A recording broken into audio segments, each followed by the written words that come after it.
Hello everyone, welcome back. I'm sitting in my home in Effort, Pennsylvania, where my center is also here, the Spirit Education Center and Sanctuary. Today I'm recording in my room, which is very warm and cozy. I have the fireplace going next to me. It's a very, very wintry, cold day. We just got a lot of snow, and I know in different parts of the country you're receiving a lot of snow also, so I hope you're all safe and warm as I am. Today I want to talk a little bit about physical mediumship, but before I do, I want to talk a little bit about divination tools. I guess I offended some people because I didn't explain it in a way that they understood it, and maybe others didn't understand it, so it's never my intention to insult anyone who is doing this work in God's love and light. So I want to just explain a little bit in more detail about divination tools, what they are to me and what they are to others. Okay, when I said that divination tools are nothing more but security blankets, I meant for me and for many security blankets. Now, a sense of security. Okay, so for me, do I use divination tools? Not really, although I do have a lot of crystals in my center because I love quartz crystal and I love amethyst, and there's certain stones that really resonate for me. And again, I consider them a creation of God, from God, so I surround myself with them. I love them very much. So in a sense, I guess they're my security. I always have them around me when I'm doing readings in the center. But my guides, I consider my divination tools, okay? When people say to me, don't you ever get nervous? Why don't you get nervous when you do large galleries, you read large groups of people or one-on-ones? You never seem to get nervous. And I say, I don't not get nervous because I think I'm a great medium. I don't get nervous because I know I have my band of guides, my 5 main guides, and I guess in a sense they are my security. They're my security blankets, okay?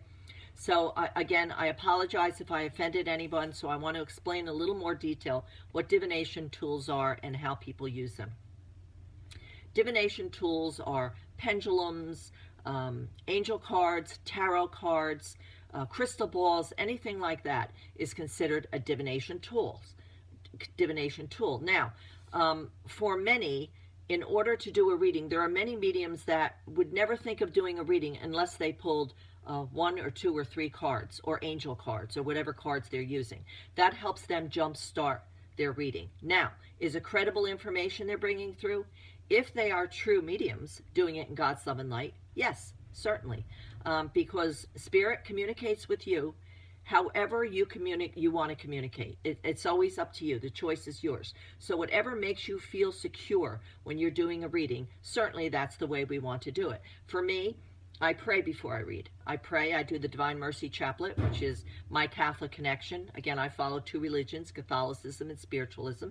So I always do the Divine Mercy Chaplet, and then I meditate. And when I meditate, when I'm done with the meditation, I bring in my guides. In my mind's eye, I see them step in, and sometimes very often with my own eyes. And that's when I know I'm ready and prepared for the reading, okay? So for many, they're divination tools, whether it's cards or holding a crystal or a pendulum or looking in a crystal ball. However it works for them, it works for them. And again, if you're doing it in God's love and light, doing it the right way, then certainly God and Spirit can work very strongly with you through divination tools. Okay, so, and I often will do a divination night here at my center in Effort, the Spirit Education Center and Sanctuary, and I actually have one coming in a few weeks at the Center for Conscious Care Living, which is located in Brick, New Jersey. I work out of that center at the Jersey Shore. So I will be doing a divination night here in the near future, as well as the Jersey Shore. So again, I apologize to anyone out there if I made it sound like I didn't believe in divination tools and I thought they were fake. That was not my intention. I do believe that they're credible ways, strengthening techniques to help us receive better information from God and Spirit. And again, if you are a true spiritual medium and doing this in God's love and light, then I'm all for it. Okay, so I just wanted to clear that up. What I wanted to talk to you a little bit today was about physical mediumship and exactly what it is. If I do a physical mediumship circle here at my center, I put a table in the center of the room, and I place a trumpet on top of it. A trumpet is old-time spiritualism. It's a very tall instrument, which is very lightweight, and I place it on a piece of white paper on the center of the table, and then I draw with a pencil around the trumpet. And then when people come who are going to sit in the physical mediumship circle with me, I close the lights, I shut the lights off in the center, and then for, an hour or an hour and a half or 2 hours, however long the circle lasts, we pray a little bit, and then we sit in silence, and we sing a little bit, and then we sit in silence. Every once in a while, I'll ask everybody to bring out their, cameras, which would be right under their chair, and take some pictures of the trumpet or all around the room, because very often we'll get orb pictures. You'll capture spirit energy as they're in the room.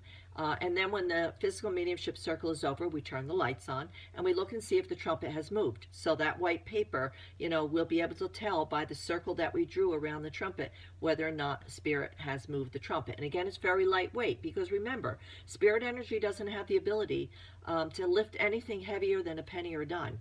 They don't have physical bodies. So when people say to me, oh, I get poked by spirit, or they pulled the sheet off my bed, or they were knocking.